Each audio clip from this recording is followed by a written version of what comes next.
الحمد لله وحده والصلاة والسلام على من لا نبي بعد ما بعد আলহামদুলিল্লাহ আজকে আমরা খুবই একটি গুরুত্বপূর্ণ বিষয় নিয়ে কথা বলবো ইনশাআল্লাহ। যে বিষয়টি এতটাই গুরুত্বপূর্ণ, আল্লাহ সুবহানাহু ওয়া তাআলা পবিত্র কুরআনুল কারীম সূরাতুন নূর 24 নং সূরার 30 নং আয়াতে বলতেছেন, কুল হে নবী আপনি বলে দেন, কুল লিল মুমিনিনা ইয়াগুদ্দু মিন আবসারিহিম ওয়া ইয়াহফাযু ফুরুজাহুম। হে নবী আপনি মুমিনদেরকে বলেন তারা যেন তাদের চোখকে অবনত রাখে, নিচু রাখে, ওয়া ইয়াহফাযু ফুরুজাহুম এবং তাদের লজ্জাস্থানকে তারা যেন হেফাজত করে। এখান থেকে আমরা একটু গবেষণা করার চেষ্টা করব যে চোখ আমাদের দেহের খুবই মূল্যবান একটি অঙ্গ, খুবই মূল্যবান একটি বস্তু হচ্ছে আমাদের দেহের একটি অংশের চোখ। তাই আমরা জানি যার মূল্য যত বেশি তার দায়িত্ব তত বেশি। আপনার সম্মান, আপনার মর্যাদা, আপনার অবস্থান যতটা বড় হবে ঠিক আপনার দায়িত্বটাও ততটা বড় হবে। ঠিক তেমনই আমাদের দেহের অত্যন্ত মূল্যবান দামি একটা সম্পদ হচ্ছে চোখ। তাই এই চোখের দায়িত্ব অনেক বেশি, কেননা চোখকে বলা হয় শয়তানের তীর।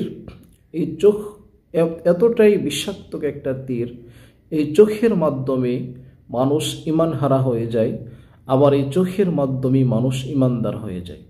ঠিক তেমন আল্লাহ সুবহানাহু ওয়া তাআলা বলতেছেন যে আপনি মুমিনদেরকে বলেন তারা যেন তাদের চোখ অবনত রাখে, নিচু রাখে। এটা রাখলে কি হবে? যদি চোখে আপনি অবনত রাখতে পারেন তাহলে অটোমেটিকলি আমরা আমাদের লজ্জাস্থানকে হেফাজত করতে পারব।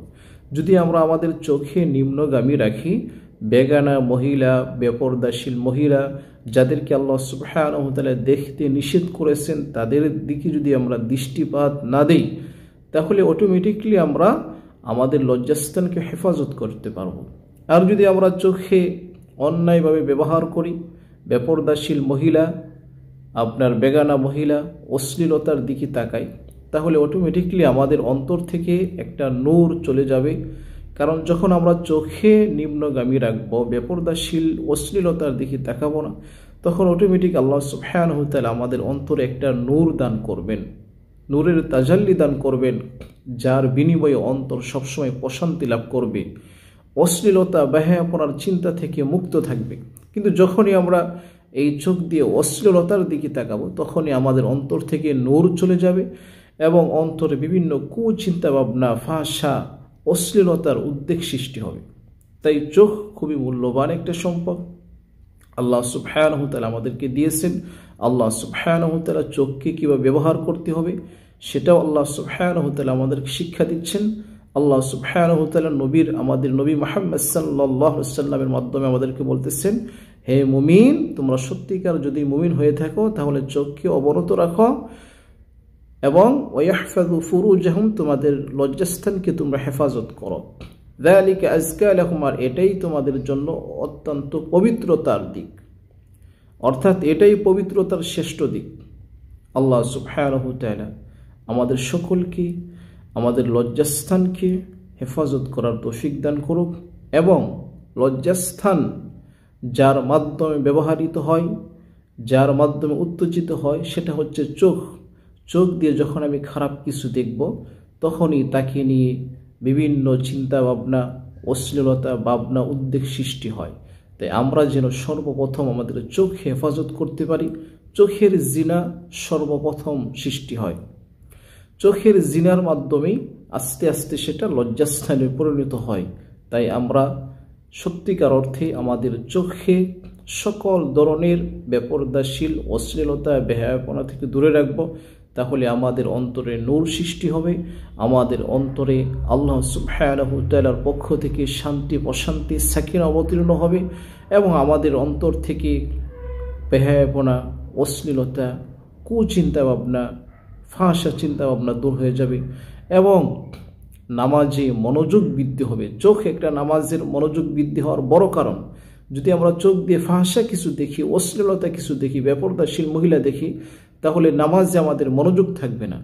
আর চোখ দিয়ে যদি আমরা কোরআনের দিকে তাকিয়ে থাকি, হাদিস পড়ে আল্লাহ রসুল সাল্লাল্লাহু সাল্লামের ভালো কিছু দেখি, তাহলে নামাজে আমাদের মন থাকবে, রাত্রের ঘুম আরামদায়ক হবে। আর যদি চোখ দিয়ে আমরা অশ্লীলতার দিকে তাকাই, তাহলে এই চোখ আমাদেরকে ধ্বংসের দিকে নিয়ে যাবে। আল্লাহ সুবহানাহু ওয়া তাআলা আমাদের সকলকে আমাদের এই চোখে হেফাজত করার তৌফিক দান করুক। যারা আমাদের এই ভিডিওটি দেখতে পারলেন, দিন প্রচারের উদ্দেশ্যে ভিডিওটি শেয়ার করে দিবেন। আল্লাহ সুবহানাহু ওয়া তাআলা আমাদের সকলকে দিনকে বোঝার এবং দিনের উপর আমল করার, দিন ইসলামের উপর কায়েম থাকার তৌফিক দান করুক। আমিন। সুবহানাকা আল্লাহুম্মা বিহামদিক আশহাদু আল্লা ইলাহা ইল্লা আনতা আস্তাগফিরুকা ওয়া আতুবু ইলাইক।